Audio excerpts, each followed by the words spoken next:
Does this depict the Elder tribe?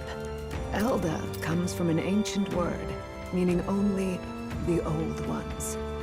It was an alias given by our ancestors to outsiders who visited the village in the distant past. As for our original name, you know it well by now. We were humans. The human tribe. So Luis's words... There is no human tribe. Tribes, as we know them today, did not exist then. We were all one people. Humankind. A world united.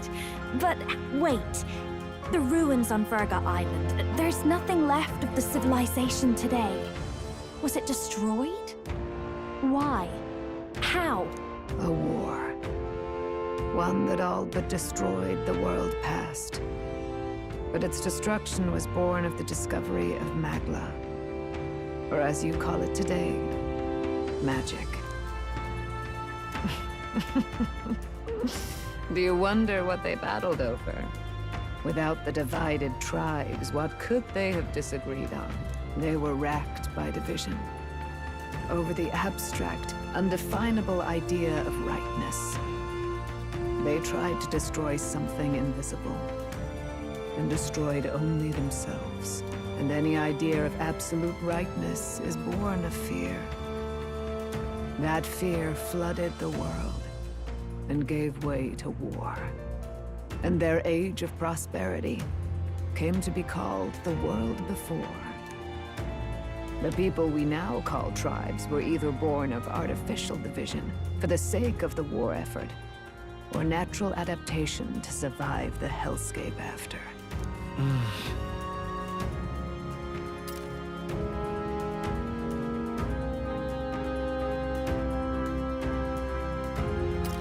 Unbelievable. We've met plenty of people caught up in pointless conflicts. Given the choice, I know they'd rather live in a world without tribal division. And yet the truth is, that world's already fallen apart. More than that, it's how we all got here. Such drastic physical changes would normally have taken eons to effect. Accelerated by Magla, however, it was only a matter of a scant few centuries. You understand now, yes? We, the Elder, are the survivors of the old world. Our ancestors fled the flames of war and thus escaped the ensuing divisions.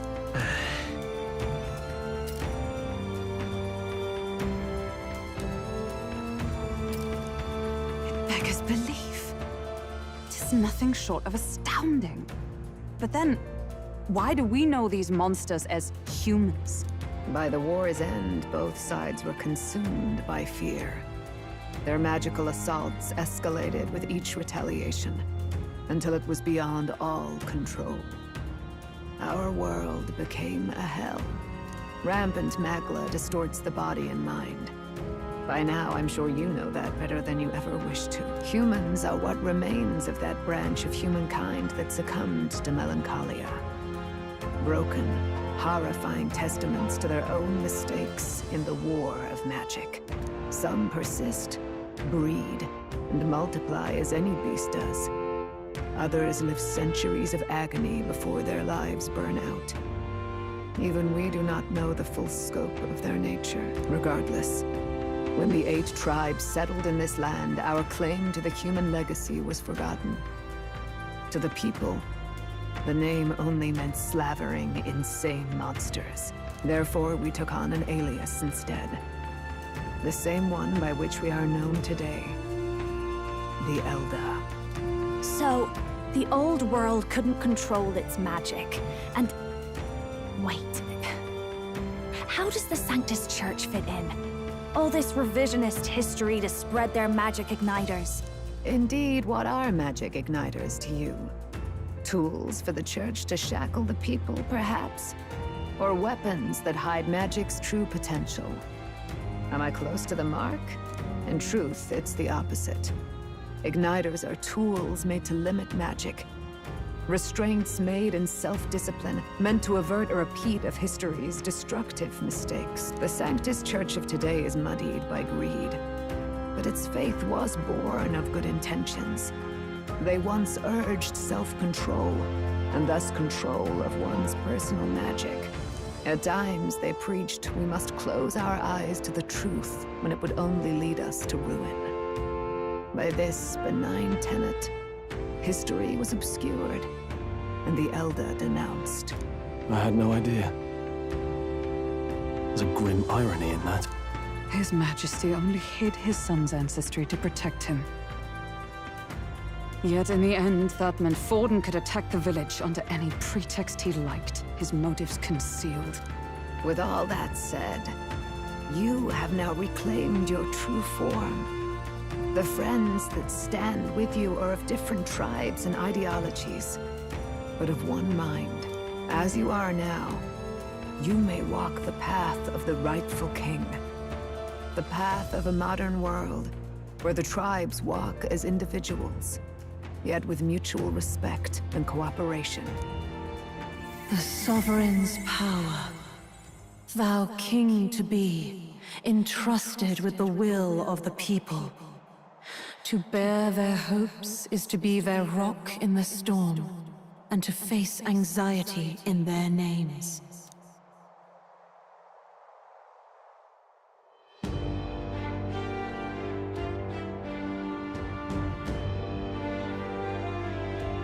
Yet, anxiety itself is not something to blindly reject or desperately cast away. It begins with a simple thing, acknowledging its existence. Accept thy weakness, walk forward alongside it, and thou wilt grow strong and true in its company.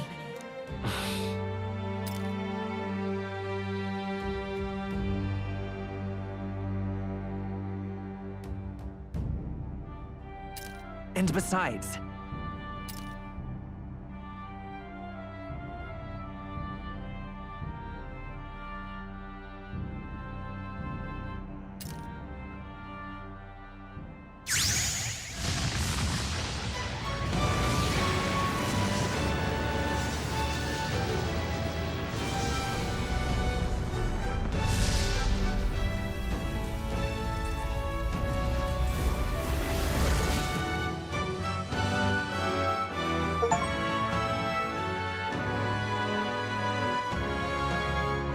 let's do it.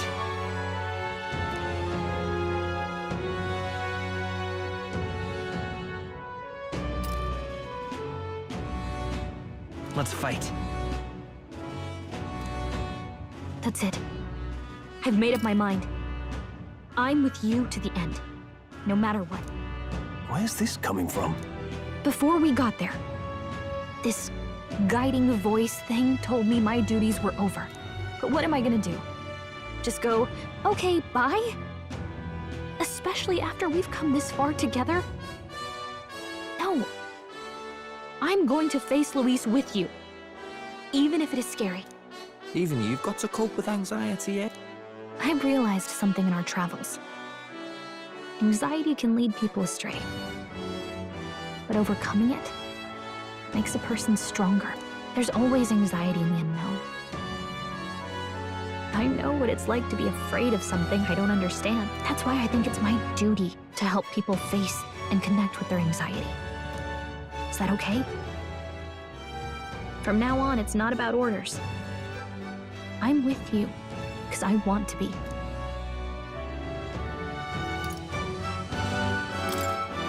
Yeah, I want you by my side until the end. Same here. Stick close to me, okay?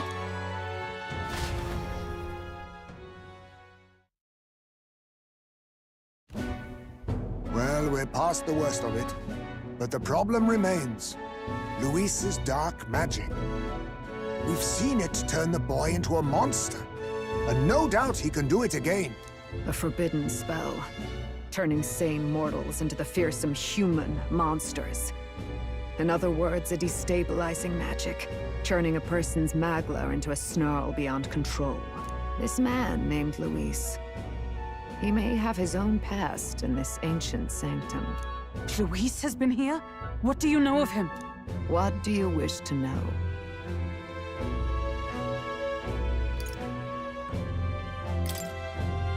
Who exactly is Luis?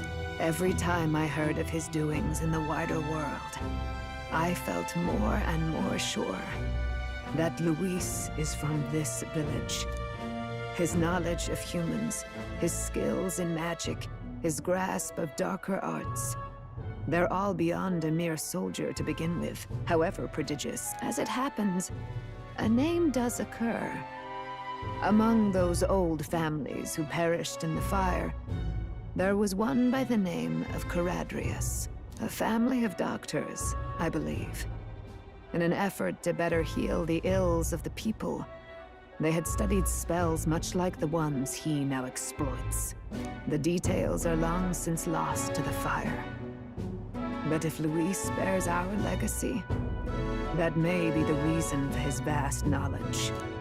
Wait. What about Luis's ambition? The vision Rella saw?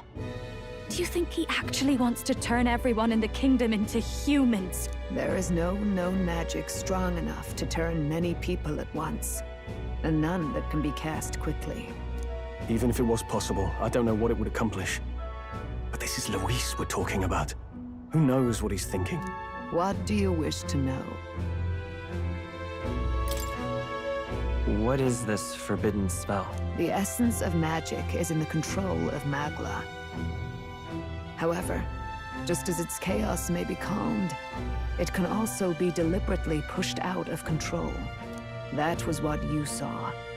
He whipped your innate magic to a frenzy and you were lost to melancholia. Just as the humans of the ancient war once were. In every age, the cause and effect are the same. People learn fear, become slaves to their anxiety, suffer, and thus, the power of magic is born. Pardon me. You mean to say anxiety is the source of all magic? Magla is a substance born of the heart, generated when one feels anxiety or fear. By certain means, it may be kindled into power. That is what we call magic. In this way, it is by virtue of the anxiety in our hearts that we gain the power to overcome it. Magic is a natural process, and anxiety is its invaluable, irreducible fuel. But in turn, those burdened with more anxiety and fear produce more and more Magla from their hearts. Without the willpower to face your fear, the Magla overflows. Uncontrollable by magic, it can give rise to strange and terrible happenings as it manifests. With the world embroiled in chaos, these outbursts of swollen magic may be happening all across our kingdom. 'Tis the answer to everything. The melancholia crystals, the beasts driven feral. The very land is erupting with the weight of its people's fears. Hold on. If Luis's art is rooted in bringing out this chaos, then anyone might be next. He said he became a monster because he's elder, but that wasn't the complete story. If what you say is true... Indeed. All people today are ultimately descendants of humankind. If Luis so chooses, he could turn anyone into a human monster. Yet as long as you have the strength to confront your fears, even this transformation may be defied and overcome. But if he would turn people into humans, if in the unlikely event that happens... If there is any motive for such cruelty, it can only be hatred. If Luis is truly from this village, then their fire would have cost him everything. Such unjust tragedy could easily beget a thirst for revenge, even if it meant wielding a magic that twisted life into something terrible, instead of uplifting it. Indeed, it seems the opposite of an archetype. A truly dark power. Who goes there? Someone flees! That's him! The malformed assassin who struck at the prince! He's bound for the woods! After him!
All right then.